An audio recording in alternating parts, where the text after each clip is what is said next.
Hello and welcome to the Strike a Balance podcast for working homeschool moms. This is Charlotte Jones. I'm a homeschool coach and homeschooling mom of twin boys. I know it can feel really overwhelming to keep all the balls in the air all the time. So each week I chat about tips and strategies for being a happy and thriving working homeschool mom that you can implement in your life too. I also speak to awesome and inspiring women who manage to juggle homeschooling and work successfully and find out what their secrets are. Be sure to check out my Working Homeschool Mom Time Audit and Mindset Challenge in the show notes and sign up to my newsletter for lots of cool homeschool freebies. And if you ever need to chat, please book in a session with me. I'm so excited for you to be here and I hope you'll get so much value out of this episode. So let's get started. Hello, I'm so excited about today's episode because it's something that I feel very strongly about. And that is how to tame your schedule and to save time and to reduce stress with block scheduling. So as a working homeschool mom, it's easy to feel overwhelmed by the millions of tasks that you have to do every day. And it's also very tempting to multitask and to try to do all the things all the time. I know, I've been there.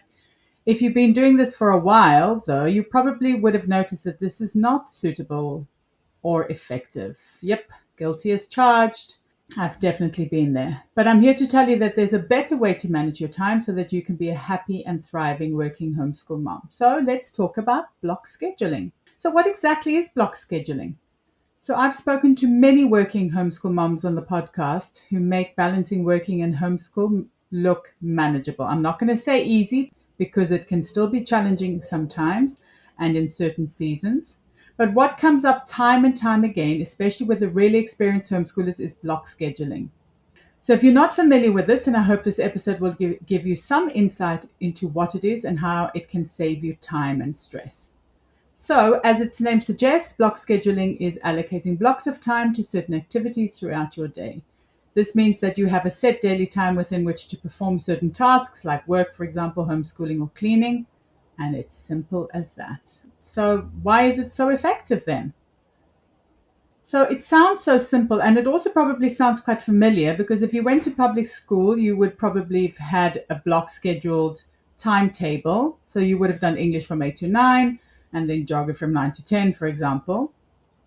So if you've been around here for a while, you'll know that I'm not a big fan of rigid schedules and inflexibility. So it might seem counterintuitive that I would take this idea that is very popular in public schools, but it can work really well for homeschool and for productive and effective working as well. Block scheduling is effective for a number of reasons. You basically group all the same types of activities together, which is known to be more effective than jumping from one type of task to another.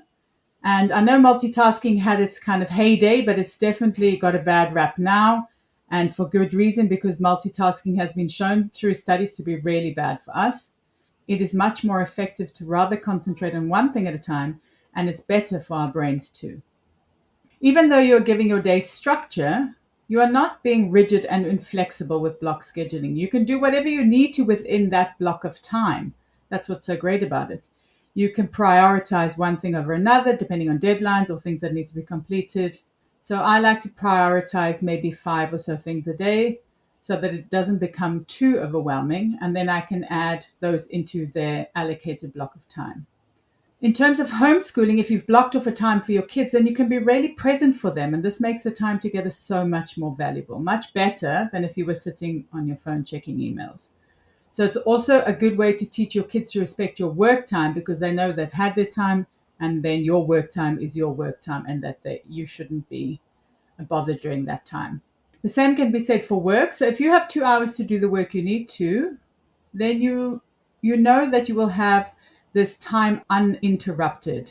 It does take some getting used to, but once you've broken the multitasking habit, you'll see how much you can actually get done in a shorter amount of time. It definitely takes practice, but it's worth it once you've broken that really bad habit. Block scheduling is such a time saver because you don't spend those precious minutes between tasks getting set up or going somewhere else, because all those little breaks and disruptions can really add up quicker than you think, and eliminating them saves lots of time and stress.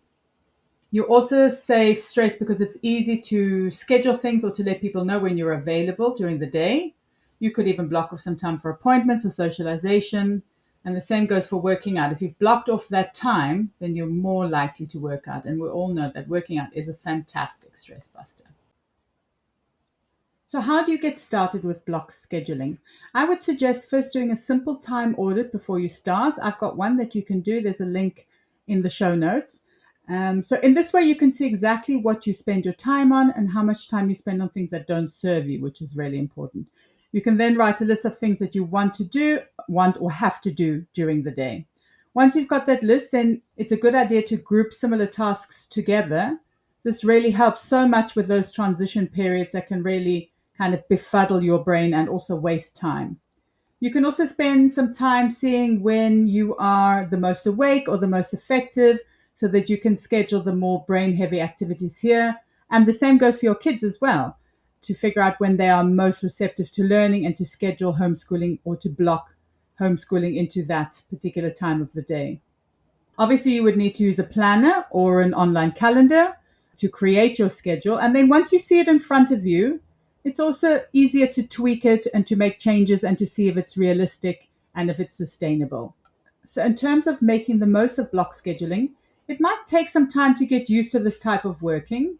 So give it some time because it might feel difficult in the beginning, but I am a firm believer that this kind of schedule can work for most people. And obviously change does always take time to get used to or to adjust to. You could also, which is not what is nice about block scheduling, is you could schedule in some time for those things that are usually neglected. So you could schedule in maybe some cleaning time, a few hours a week to do those neglected parts of the house or to even catch up on annoying paperwork. And if you've got that blocked in, then you can decide what to do during that time. But then you know you're going to be doing it at least more than you would be doing now because you've got it scheduled in. As with any schedule, don't be married to the schedule, but rather be open to changes and adjustments. Because you'll find as your kids grow, they might need less time from you, or they might want to learn at different times than before. So maybe when they're teenagers, they might want to wake up later. Can't wait for that because my kids wake up really early. And it's a good idea to kind of regroup every few months to see if everything's still working. Because I think after all, this working homeschool mom life is a journey, not a destination. So if you're struggling with a crazy schedule, I hope that this episode has given you some ideas for managing your time and your stress a bit more effectively. And if you do start using block scheduling, I would love to know how it works for you. You could always drop me a DM and let me know. I really hope you enjoyed the episode. Drop me a DM on Instagram or post on the Working Homeschool Moms support group over on Facebook. And let me know what resonated the most with you. It would also be great if you could rate, review, and subscribe, or share the podcast with a working homeschool mom who might need it. It's my mission to support as many working homeschool moms as possible. Until next time, take care